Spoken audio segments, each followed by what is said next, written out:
ಎಲ್ರಿಗೂ ನಮಸ್ಕಾರ. ಇವತ್ತು ನಾನು ಸುಲಭವಾಗಿ ಬೆಂಡೆಕಾಯಿ ಪಲ್ಯ ಹೇಗೆ ಮಾಡೋದು ಅಂತ ಹೇಳ್ಕೊಡ್ತೀನಿ.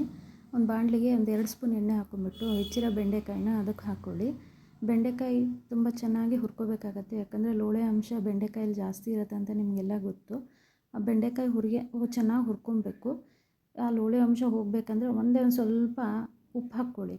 ಉಪ್ಪು ಹಾಕ್ಕೊಂಡು ಹುರ್ಕೊಳ್ಳೋದ್ರಿಂದ ಲೋಳೆ ಅಂಶ ಹೋಗುತ್ತೆ, ಬೇಗ ಬೆಂಡೆಕಾಯಿನ ಕೂಡ ಫ್ರೈ ಆಗುತ್ತೆ.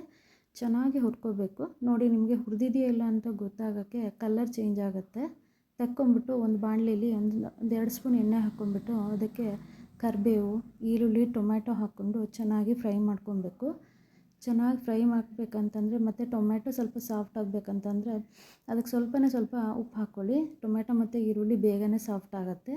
ಚೆನ್ನಾಗಿ ಸಾಫ್ಟ್ ಆದಮೇಲೆ ಹುರ್ಕೊಂಡಿರೋ ಬೆಂಡೆಕಾಯಿ ಇದೆಯಲ್ಲ, ಅದನ್ನು ಏನು ಮಾಡಬೇಕು, ಹುರ್ಕೊಂಡಿರೋ ಬೆಂಡೆಕಾಯಿನ ಈ ಪದಾರ್ಥಗಳಿಗೆ ಹಾಕಬೇಕು. ಹಾಕ್ಕೊಂಡು ಚೆನ್ನಾಗಿ ತಿರುಗಿಸ್ಕೋಬೇಕು.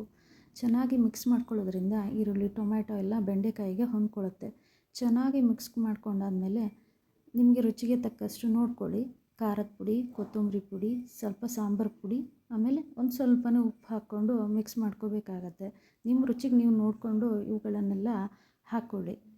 ಮತ್ತು ಬೇಕಾದರೆ ನೀವು ಖಾರದ ಪುಡಿನ ಬಿಟ್ಬಿಟ್ಟು ಹಸಿಮೆಣಸನ್ನು ಕೂಡ ನೀವು ಹಾಕ್ಕೋಬೋದಾಗತ್ತೆ. ಅದಕ್ಕೂ ಕೂಡ ಕೊತ್ತಂಬರಿ ಪುಡಿ, ಸಾಂಬಾರು ಪುಡಿ, ಸ್ವಲ್ಪ ಉಪ್ಪನ್ನು ಹಾಕಲೇಬೇಕಾಗತ್ತೆ.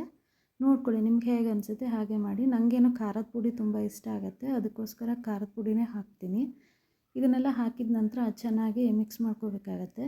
ಚೆನ್ನಾಗಿ ಮಿಕ್ಸ್ ಮಾಡ್ಕೊಂಡು ಆದಮೇಲೆ ಬೆಂಡೆಕಾಯಿ ಬೇಯಲಿಕ್ಕೆ ಒಂದು ಸ್ವಲ್ಪನೇ ನೀರು ಹಾಕಬೇಕಾಗತ್ತೆ. ಒಂದು ಸ್ವಲ್ಪನೇ ನೀರು ಹಾಕಿಬಿಟ್ಟು ಬೆಂಡೆಕಾಯಿನ ಬೇಯಕ್ಕೆ ಬಿಡಬೇಕಾಗತ್ತೆ.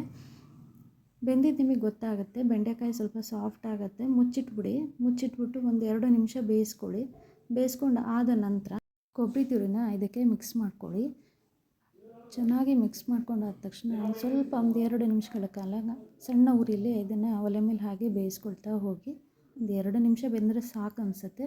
ಅಲ್ಲಿಗೆ ನಮ್ಮ ಬೆಂಡೆಕಾಯಿ ಪಲ್ಯ, ರುಚಿಯಾದ ಬೆಂಡೆಕಾಯಿ ಪಲ್ಯ ರೆಡಿ ಆಗುತ್ತೆ.